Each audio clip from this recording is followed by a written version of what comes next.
spent 3.5 years of building cars and manual labor, and I can't afford a home yet. And I totaled a car last week, and I can't afford to replace it. And I build cars for a living. Greg Williams works at the largest Toyota factory in the world. Since it opened in 1988, it's made more than 10 million of the company's iconic Camrys and transformed the lives of thousands of Kentuckians. $80 million in paychecks going to the men and women who work here every year. But over the past few decades, Toyota has gone from one of the best manufacturing jobs in the state to a place where some workers can barely make ends meet. It wasn't like overnight, they just took it all away. They took a little here and there. My fiance and my 2 daughters are on Medicaid, even working at Toyota. It's a job that I really felt like was easily going to be able to provide for a family of 4. Toyota is one of the largest non-union automakers in the US, and for decades the fight for a union here has failed. But after historic wins from union auto workers last year, that could be changing. So we went to Georgetown, Kentucky, to explore what happens when the American dream crumbles, and to see how workers are waging a historic fight to win it back. Here's an old one. So like back in '98, we used to have a compensation package that included like a 12% payout every 6 months. What was it like when you were getting 12% bonuses once a year? Back in the day, I mean, people was living, what's the old slang term, hound the hog. We was able to go out, purchase a house, actually drive a new car, and it was a lot more financial freedom. Jeff Allen started out in 1994, making $14.56 an hour, what would be $30 an hour today. Those wages, and Toyota's perks, made it a highly sought-after job. We had a perfect attendance ceremony where they gave out cars. They used to give out 15 cars per year, and they would invite 2 top performers down. Plus, they had a $10,000 cash giveaway that night. It wasn't in lump sum, but throughout the night, they would just reach in there and pull out a name. You know, they might say, hey, Katie, come on up, and you get up there and they give you $100 cash. Jeff was able to buy a house, save for retirement, and send his kids to college, all from what he earned at Toyota. But after the financial crash in 2008, workers' bonuses got smaller, and perks like free car giveaways disappeared altogether, even though Toyota's profits were still growing. It was the start of a new era at the company, and a new generation of workers who would experience a completely different quality of life. They told us we would retire as millionaires. It just feels like we're chasing a goal that is further moving off into the horizon away from us. Greg Williams moved to Georgetown with his family in 2020, 6 months after he started working at Toyota. Newer workers like him have never seen free healthcare, let alone free cars. I had friends that were living out of their cars to work there. That's not the most uncommon story either. Many workers, including Greg, have had to take up second jobs to pay their bills. I think a lot of people have a lot of pride and they want to be strong, and they've been taught to be providers, and you just truck through, and a lot of us have done that for a long time, but it's not going to get better if we don't talk about it. So we have to be open and admit that we're struggling.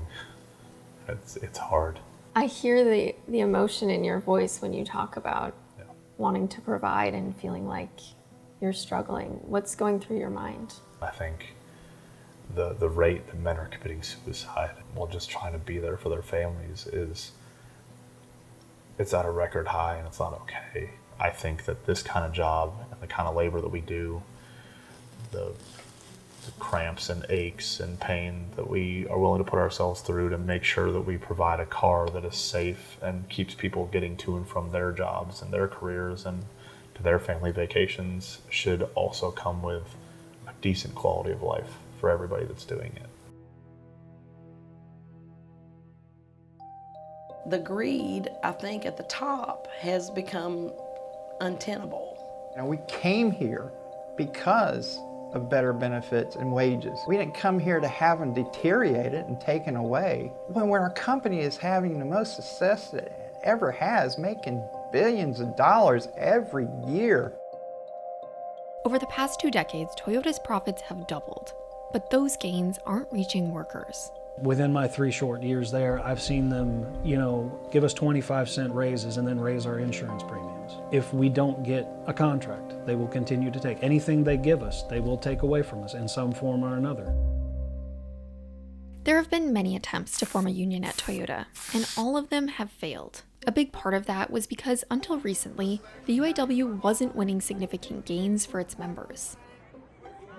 We could never garner enough support until the whole, the big three and Sean Fain and the massive strike that they went on. And it was like all of a sudden overnight, this energy just popped up, and we were like, we need to capitalize. Seeing the contracts that they was able to get, it was just astounding. And I'm like, we could do that.